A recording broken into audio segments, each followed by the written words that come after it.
하나님은 자신께서 택하신 백성들과 그들로 이루어진 나라를 크게 사랑하십니다. 교회도 마찬가지고 여러분의 가정도 마찬가지입니다. 하나님께서 세우신 왕이 나라를 잘 다스려서 하나님이 주시는 복을 풍성하게 누리길 원하십니다. 왕이 나라를 잘 다스린다는 것은 그 자신이 하나님 말씀대로 살고 그렇게 나라를 하나님 말씀대로 이끌어가며 그래서 하나님 백성이 하나님을 바로 섬기며 살도록 하는 일입니다. 그런데 오늘 본문에 등장하는 이 유다 나라는 그렇지가 못했습니다. 왕이 자신의 역할을 크게 잘못하고 있기에 백성들도 참으로 힘든 삶을 살고 있었습니다. 그래도 하나님께서는 이 나라를 은혜로 보호하시고 이끌어 가시려고 왕을 견제하고 왕의 잘못을 고치는 역할을 하는 사람들을 보내셨습니다. 그들이 선지자입니다. 이 선지자들이 하나님에게서 받은 말씀으로 왕에게 충고하고 또 백성들에게 하나님 말씀을 알려주어서 그들이 하나님 뜻대로 살도록 하는 것입니다. 그런데 불행하게도 이 선지자들은 자신들의 역할을 제대로 감당하지 못합니다. 이들이 한 일을 예를 들면 오늘 본문 앞부분인 17절에 있는 대로 그들은 하나님을 멸시하는 자들에게 너희가 평안하리라 여호와의 말씀이라 이렇게 말합니다. 이 선지자들은 백성들에게 어쩌다가 이렇게 잘못 말씀을 전하는 것이 아닙니다. 그들은 항상 계속해서 그런 식으로 말해왔습니다. 하나님을 멸시하는 자들에게 평안함이 결단코 있을 수 없는데 그들은 평안할 것이다라고 말합니다. 자기네들이 전하는 말씀이 여호와의 말씀이라고 하면서 그렇게 말합니다. 그러니 하나님의 뜻을 잘 모를 뿐만 아니라 관심도 적은 백성들은 평안할 것이라는 말을 듣고 죄를 회개할 수도 없고 자신들의 잘못을 고칠 수조차 없습니다. 그러니까 하나님을 멸시하는 길을 계속 걸어갑니다. 자신들의 마음에 강팍한 대로 완고한 대로 선지자들은 그리고 마음에 선지자들의 말을 믿고 마음의 탐욕에 따라 계속 살아갑니다. 이렇게 하나님의 뜻과는 정반대로 살아가는 사람들에게 이 선지자들은 계속해서 말하기를 너희에게 재앙이 임하지 않을 것이다. 하나님께서 이렇게 말씀했다 말합니다. 어떻게 됩니까? 결국 그 나라와 그 백성은 멸망합니다. 오늘 본문은 그렇게 거짓을 전하는 선지자들에게 대해 하나님께서 하신 직접적인 말씀을 기록하고 있습니다. 그래서 오늘 본문은 다음과 같이 세 가지로 생각해 봅니다. 첫째, 거짓 선지자들의 인식. 둘째, 거짓 선지자들의 착각. 셋째, 거짓 선지자들의 결말. 이 세 가지를 관점을 바꿔서 바라보는 방향을 바꾸면 이렇게 다시 세 가지로 생각할 수 있습니다. 여호와 하나님의 질문, 여호와 하나님의 질책, 여호와 하나님의 심판. 첫 번째입니다. 거짓 선지자들의 인식. 이들에게 여호와 하나님께서 질문하십니다. 먼저 이것을 다루기 전에 오늘 본문의 특징을 살펴보겠습니다. 여러분이 본문을 얼핏 훑어보시기만 해도 알 수 있는데 오늘 본문에는 반복되어 나오는 표현이 매우 많습니다. 가장 눈에 띄는 것은 여호와가 말하노라. 이 표현입니다. 이것은 거의 매 구절마다 나오는데 오늘 본문은 앞뒤가 여호와가 말하노라로 둘러싸여 있습니다. 우리말 성경에서는 32절 끝에 여호와의 말이니라 이렇게 표현되어 있어서 조금 다르지만 원어에서는 모두 똑같은 표현입니다. 그 다음에 눈에 띄는 표현은 나입니다. 나. 하나님께서 말씀하실 때마다 내가, 나는 이렇게 나라고 말씀합니다. 그러므로 오늘 본문의 특징은 이 전체가 직접적인 하나님 말씀들입니다. 다른 경우에는 선지자가 하나님 말씀을 간접적으로 옮겨오거나 필요한 설명을 할 때도 있습니다. 그런데 오늘 본문은 하나님께서 하신 말씀을 아주 그대로 전하는 것입니다. 이제 이 거짓 선지자들이 하나님에 대해서 가졌던 인식에 대해서 생각해 보겠습니다. 미리 뒤에서 설명하겠지만 자신이 하나님에 대해서 갖고 있는 인식이 어떤가 함께 생각해 보면 더 유익할 것입니다. 우선 여기서 질문이 생길 수 있는데 그 질문은 이것입니다. 물론 그 시대에 하나님께서 부르시지 않은 가짜 선지자들도 있겠지만 하나님의 부르심을 입었다는 선지자들이 어째서 하나님 말씀을 거짓되고 그릇되게 전하였을까 하는 점입니다. 그 이유는 한마디로 그렇게 하는 선지자들은 하나님에 대해서 너무 몰랐기 때문입니다. 이것을 무지몽매라고 합니다. 너무 몰라도 너무 몰라요. 그들은 하나님에 대해서 무지몽매하였습니다. 23절입니다. 여호와 하나님께서 질문하십니다. 나는 가까운데 하나님이요 먼데 하나님은 아니냐? 왜 이렇게 물으십니까? 그 거짓 선지자들의 생각을 아시고 그 생각을 드러내시려고 묻는 겁니다. 그들은 하나님을 가까운 데 계시는 하나님으로만 인식하고 있었습니다. 말로는 어디든 계신다고 하지만 실제 인식은 그렇게 했다 이 말이죠. 바꿔 말하면 하나님은 가까이 계시기에 내가 멀리 가서 하는 행동이나 내 생각은 모를 것이다 하고 인식하고 있었다.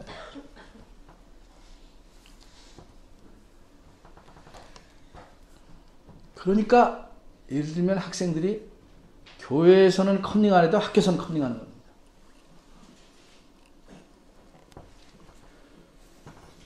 마치 이전에 요나가 하나님을 피해 도망가면 하나님에게서 멀어질 것으로 생각했던 것처럼 그렇게 생각했습니다. 그래서 하나님께서 이렇게 다시 묻습니다. 24절입니다.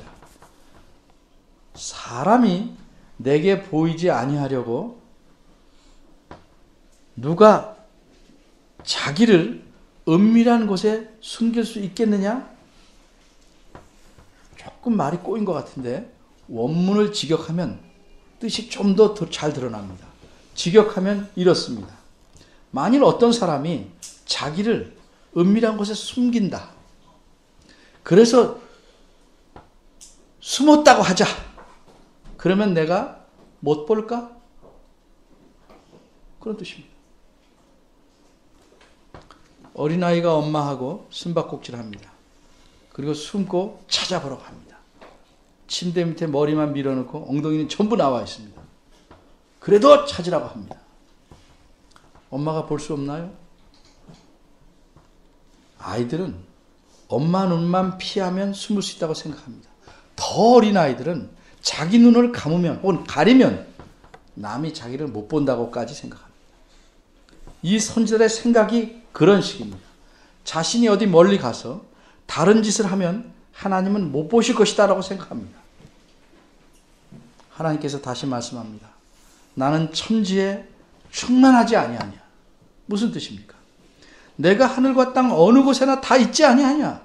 물으신 겁니다. 하늘과 땅 그 어느 곳도 내게 드러나지 않는 것이 없고 내가 볼 수 없는 것이 없다는 말씀입니다. 시편 기자가 말합니다. 바닷속에 가서 숨을지라도 땅 끝에 가서 거할지라도 하나님은 날 다 아시고 다 보신다. 하나님이 여기에만 계시고 다른 곳에는 하나님의 눈길이 미치지 않는다고 생각하는 것은 하나님에 대한 무지몽매함에서 나온 것입니다.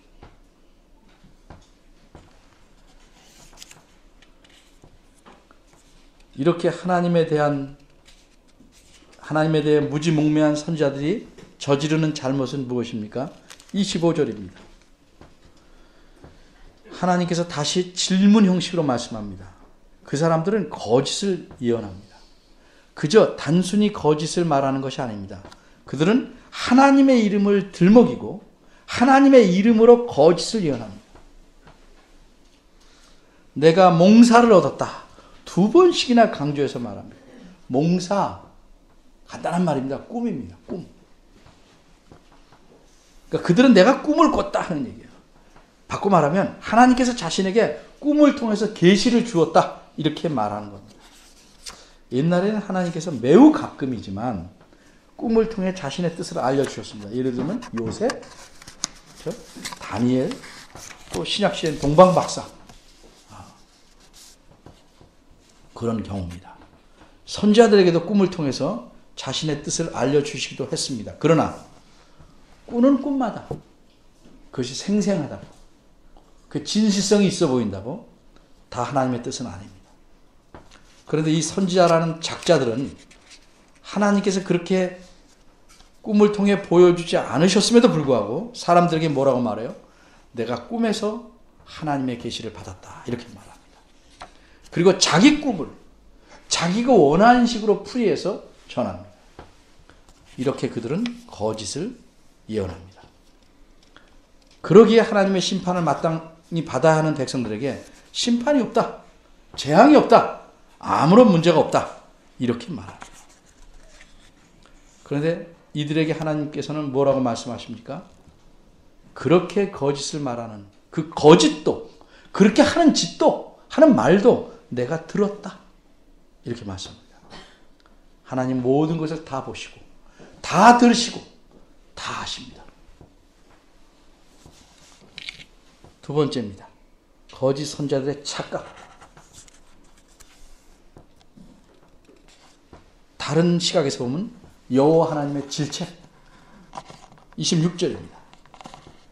여기서 말씀하고 있는 질문은 간단히 말하면 이것입니다. 그들이 언제까지 이런 마음을 품겠느냐. 풀이하자면 거짓을 말하고 자기 마음속에 있는 그 거짓된 것, 간교한 것을 예언하는 선지자들이 언제까지 이런 못된 마음으로 그런 짓 하겠냐 이렇게 물으시는 겁니다. 근데 선지자들은 왜 이렇게 할까? 왜 사람들을 속일까? 방금 위에서 말씀드린 대로 가장 근본적인 이유는 그들이 하나님에 대해서 무지몽매하기 때문입니다. 그런데 그 다음으로 직접적인 이유는 그들 마음속에 어떤 꿍꿍이가 있기 때문입니다. 그것은 사람들의 귀를 즐겁게 해서 그들에게 평안하다고 하고 그들을 위로한다고 해서 그들에게 좋은 반응을 얻고 자기 유익을 구하려는 마음이 있기 때문입니다. 27절입니다. 이 구절을 보면 그들이 무엇을 착각하고 있는지 알려줍니다. 그 거짓 선지자들은 하나님 말씀에 아니라 자신의 꿈을 말하면서 무슨 생각을 하고 있는지 그게 드러납니다. 그들은 이렇게 생각합니다. 이렇게 내가 하면 이 백성들로 하여금 하나님의 이름을 잊어버릴 수 있게 할 것이다. 그런 생각을 갖고 있습니다. 정말 무섭고 끔찍한 생각입니다. 옛날에 이스라엘 백성들이 바알이라는 우상을 섬김으로써 하나님을 저버렸습니다. 그렇게 그들의 조상이 한 것처럼 이 백성들에게 하나님 말씀이 아니라 자신들의 꿈을 전하면 하나님을 잊어버릴 수 있게 할 것이다 라고 이 선지자들은 생각한 겁니다.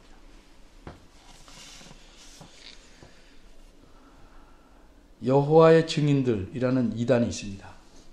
제가 한두 번 가르칠 때나 설교할 때 예를 들었습니다. 못 들으신 분도 많아서 한번 다시 말씀드립니다.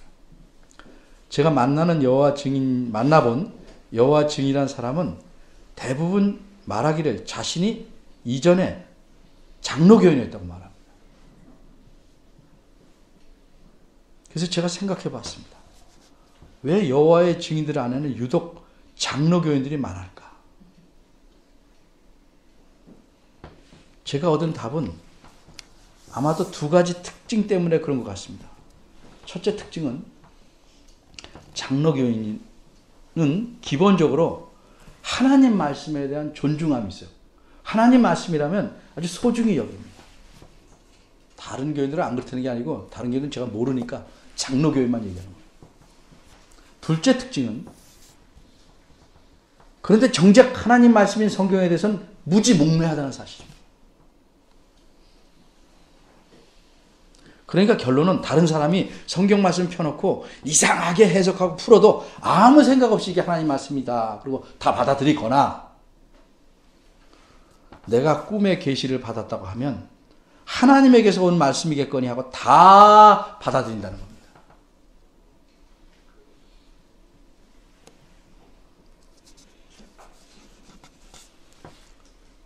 마치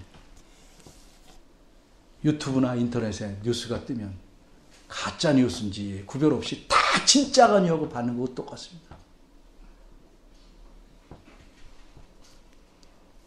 뉴스가 날 속일 리가 있겠는가? 하나님 말씀이라는데 이게 날 속일 리가 있겠는가? 이렇게 생각하고 다 받는 겁니다. 꿈의 계시를 받았다는데. 선지자들이 몽사를 얻었다 이렇게 말하니까 속아 넘어가기가 더 쉬운 거예요.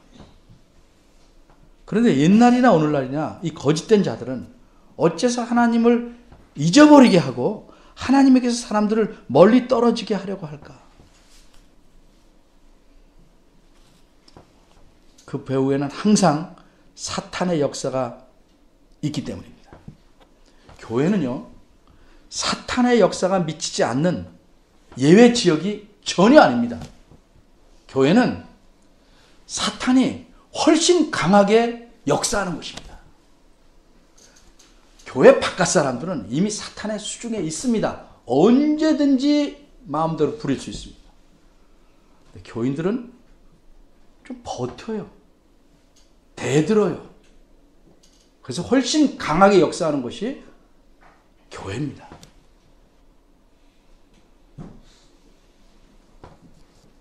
그래서 교회가 정말 하나님을 알아가는 데 힘쓰지 않으면 교회는 사람이라고 그랬죠. 교회는 겉은 멀쩡해도 속은 사탄이 기뻐하는 사람, 사탄이 기뻐하는 모임이 될 수밖에 없는 겁니다. 베드로후서 2장에서 이렇게 말합니다. 저희가, 즉 거짓 선생들이 탐심을 인하여 지은 말을 가지고 너희로 일을 삼으니. 무슨 뜻입니까? 거짓을 가르치는 선생들은 너희를 자기 유익의 재료로 삼아서 너희를 잘못 이끌어간다는 말입니다. 그렇게 하려는 의도는 뭡니까? 그렇게 하려는 의도는 하나님의 이름을 잊어버리게 하려는 겁니다. 근데 여러분 이 말을 잘 이해하셔야 됩니다. 하나님의 백성이 하나님이라는 이름, 여호와의 이름 자체를 잊어버릴 일은 없지요.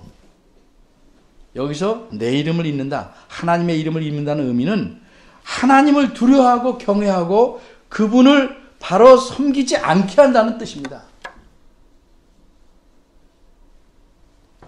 자녀들이 자기 아버지를 압니다. 이름도 잘 압니다. 영문으로도 쓰고 한문으로도 쓸 줄 알아요. 자기 이름을 못 써도. 그런데 아버지에 대한 합당한 공경이 없고 존중이 여기지 않는다면 그렇게 하는데 어머니가 기여하는 사람들도 많습니다. 그것이 곧 아버지를 잊어버리는 겁니다. 이처럼 선지자들이 자기들 마음에서 나온 잘못된 꿈을 전하고 백성들은 이것을 따라가면 하나님을 잊어버리게 됩니다. 그렇게 만들기 때문에 그들은 거짓 선지자들입니다. 28절입니다. 나 여호와가 말하노라. 뭐라고 말씀하십니까? 몽사를 얻은 선지자는 몽사를 말할 것이다.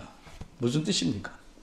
몽사를 얻어서 꿈을 꿔서 내가 하나님이 주신 꿈도 아닌데 하나님이 주신 꿈이다 이렇게 말한 선지자는 그렇게 하도록 놔둬라. 말려도 그냥 갑니다.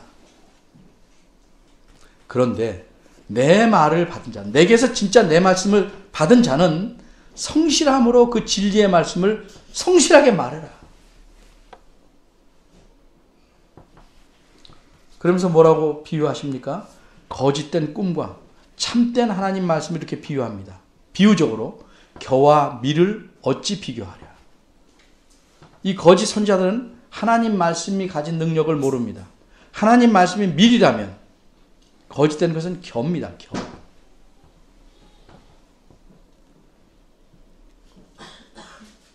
겨도 나름대로 쓸모는 있을지 모르겠지만 사람에게 영향을 공급하고 그 사람이 먹고 자라게 하는 것은 밀, 알곡입니다. 29절입니다. 또다시 다른 비유를 말씀합니다. 내 말이 불 같지 아니하냐? 반석을 쳐서 부서뜨리는 방망이 같지 아니하냐? 여기서 말하는 방망이는 나무로 된 방망이가 아니겠죠? 왜? 반석을 쳐서 부수는 도구니까. 여기서 말하는 방망이는 지금식으로 말하면 철 공장에서 쓰는 아주 크고 강한 그런 망치를 가리킵니다. 여기 불과 망치를 말했는데 왜 이렇게 말했냐면 옛날에는 큰 돌을 쪼개서 필요에 맞게 잘라 쓰려는데 어떻게 하냐면 불을 뜨겁게 달궜다가 반석에다가 돌에다가 갑자기 식힌다고 합니다. 그리고 또 불을 뗍니다. 그러면 온도 변화가 심하니까 거기서 균열이 생기는데 그때 망치로 내리칩니다. 그래서 그 바위에 금이 가면 거기에 정을 넣고 쪼개서 필요한 대로 쓴다고 합니다. 이처럼 불과 쇠 방망이를 말하는 이유는 거짓 선지자들에게 그렇게 하시겠다는 거예요. 그들 쓰겠다는 말이 아니고 그렇게 부수겠다는 말이에요. 조각내서 부수겠다는 뜻입니다. 세 번째입니다. 이 거짓 선지자들의 결말 30절에서 32절입니다. 바꿔 말하면 그것은 여호와 하나님의 심판입니다. 이 30절에서 32절에는 같은 표현이 계속 나옵니다. 나 여호와가 말하노라 거듭 나오고 보라 내가 치리라. 이게 9절마다 나옵니다. 여기서 내가 친다는 말은 이렇게 한 대 내려친다는 뜻이 아니고 내가 그들을 원수로 여기리라. 원수로 대하리라. 내가 그들을 대적하리라. 쉽게 말하면 그들을 가만두지 않으리라 하는 말씀입니다. 이들이 하는 짓을 하나님 뭐라고 표현하시냐? 내 말을 도적질한다 이렇게 말합니다. 하나님의 이름을 불러서 하나님 말씀이 아닌 것을 하나님 말씀이라고 전하니까 그것은 결국 도적질이라는 거죠. 또 같은 내용을 좀 바꿔서 말씀합니다. 그들이 혀를 움직여서 내가 말하지 않았는데 이것이 하나님 말씀이다. 하나님 말씀하시다. 이렇게 해서 사람들을 속인다는 겁니다. 미혹한다는 거죠. 잘못 끌고 간다는 거죠. 근데 이런 거짓을 퍼뜨리면서 내가 그래도 하나님의 뜻을 전한다 하는 교만에 빠져서 계속 거짓된 것을 말한다는 겁니다. 요새식으로 말하면 성경을 펴놓고 성경을 말씀하는데 자기식으로 해석하는 거죠. 하나님 말씀하신 대로 해석하는 게 아니고 의도한 대로. 그리고 자기는 성경 말씀을 잘 전했다고 교만해하는 겁니다.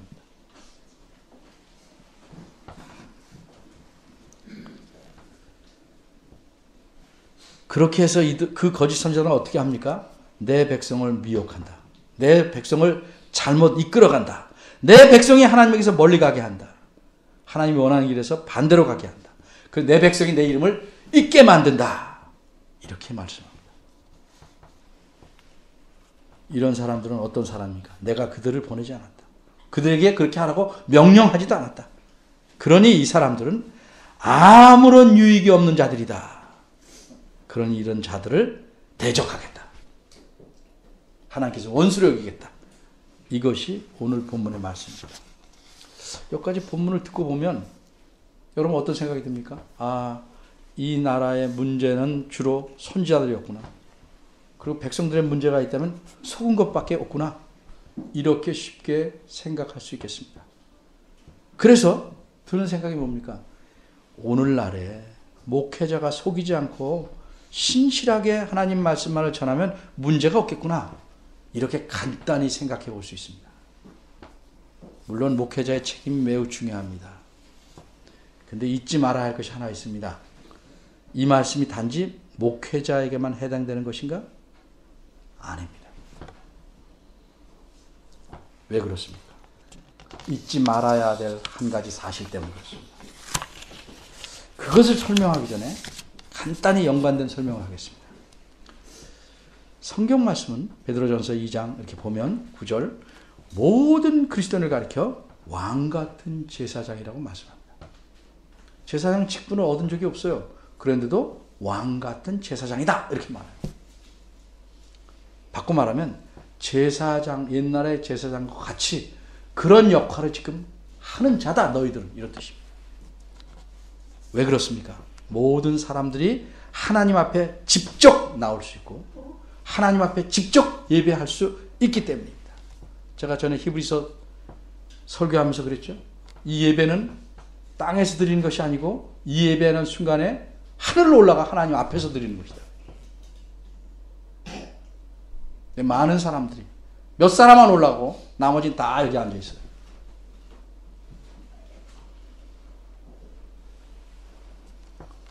마르틴 루터 종교개혁을 시작한 분이 뭐라고 그랬어요? 만인 제사장. 만인, 그리스도인은 누구나 제사장이다 이렇게 말했습니다.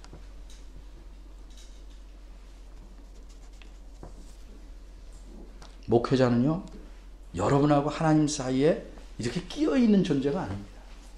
여러분보다 신분이 높아서 여기 서 있는 것도 아닙니다. 목회자는 예배를 단정하고 질서 있게 드리기 위해서 사회자로 서 있는 것이고 하나님의 말씀을 전하는 스피커로, 도구로 있을 뿐입니다. 예배는 여러분이 직접 하나님 앞에서 드리고 있는 겁니다. 그래서 여러분이 모두 제사장의 역할을 하고 있습니다. 그래서 우리 모두가 제사장입니다. 그런 의미에서. 그런데 이제 알아야 될 사실. 우리 모두가 선지자입니다. 우리 모두가 하나님 앞에서 선지자의 역할을 합니다. 어째서 그런가? 조금 어려운 본문이지만 한 군데를 찾아보겠습니다. 요엘서 2장 28절과 29절입니다.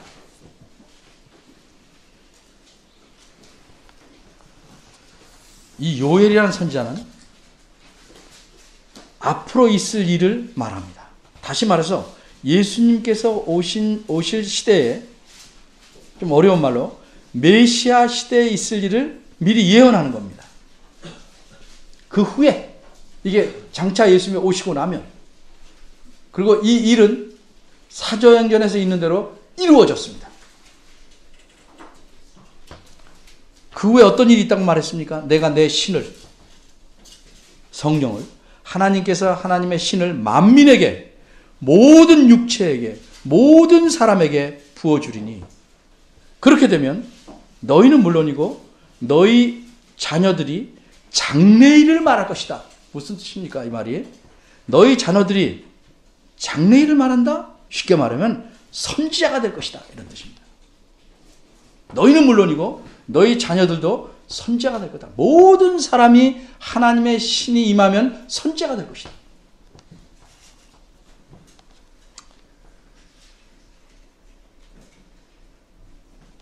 어떤 할머니가 말해요. 좋아서 우리 집 아이가 아이를 낳았어요. 그 말은 무슨 뜻이에요? 그 아이가, 내 딸 내 아들이 엄마가 되었든지 아빠가 되었다는 말입니다. 엄마 아빠라는 말 없어도 애를 낳았어요. 그러면 엄마 아빠가 됐다는 말입니다. 그게 말귀를 이해하는 겁니다. 너희 자녀들이 장래일을 말할 것이다. 그 말은 선지자가 된다는 말입니다.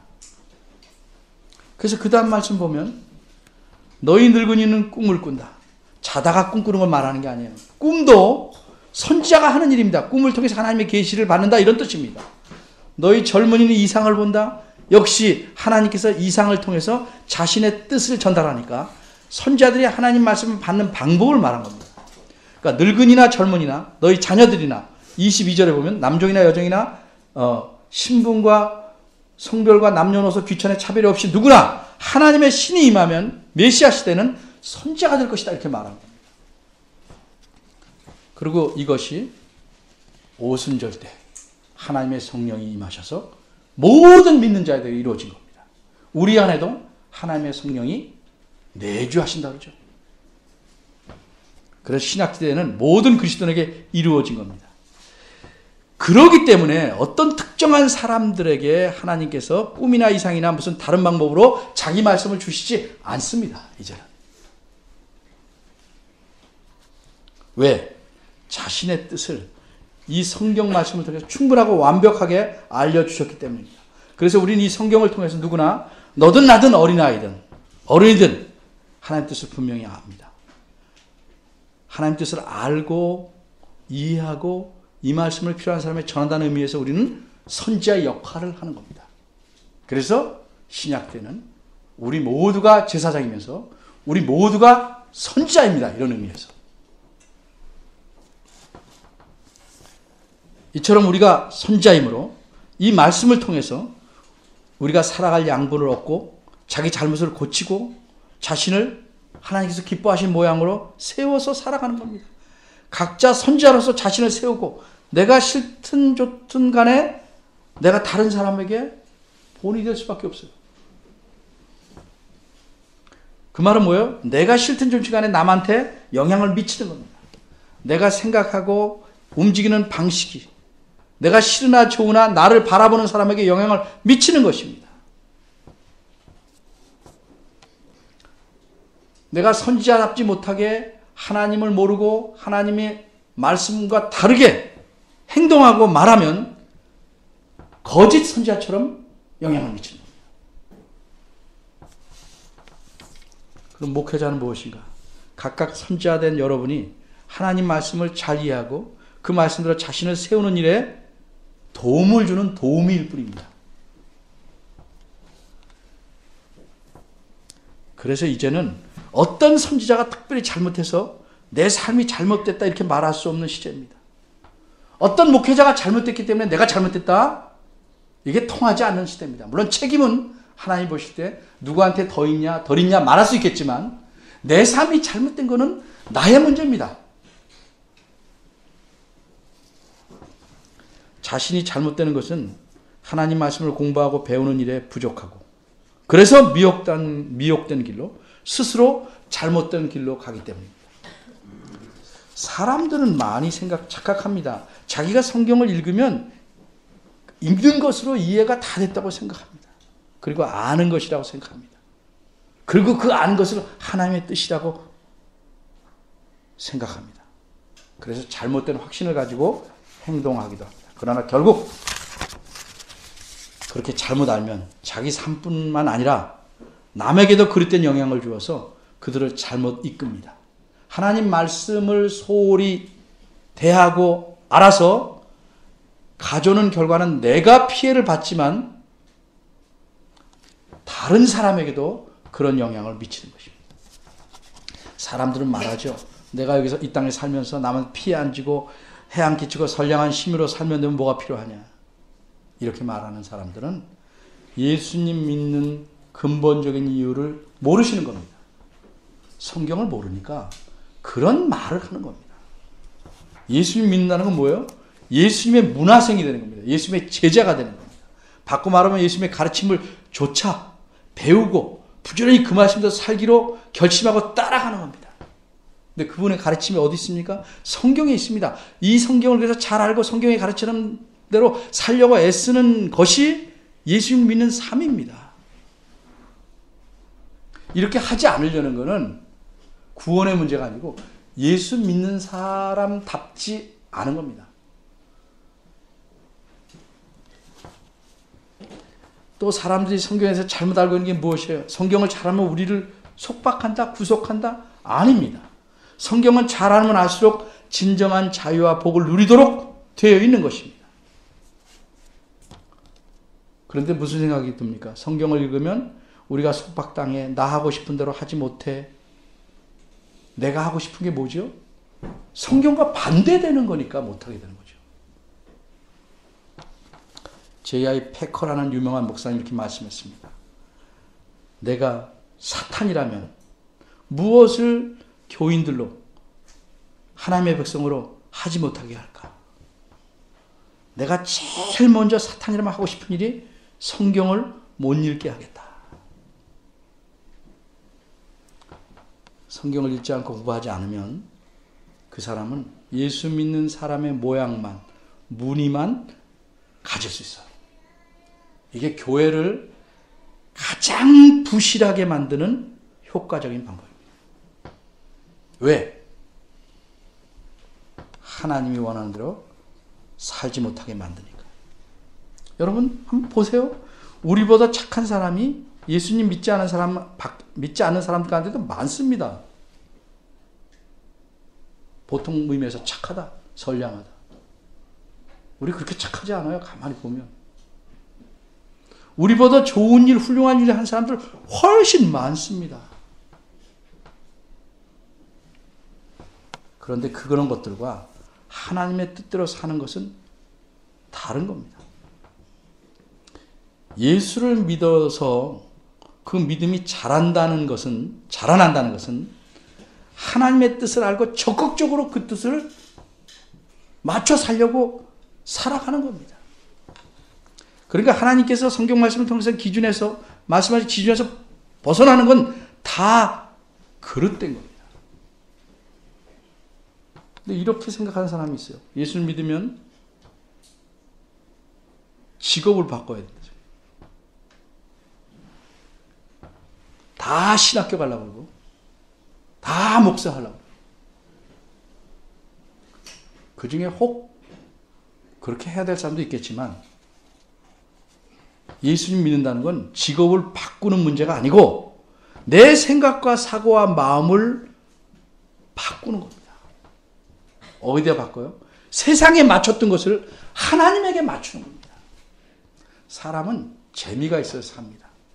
근데 하나님과 그의 말씀에 재미를 못 느끼면 당연히 세상에서 재미를 느낍니다. 얼마나 재밌어요.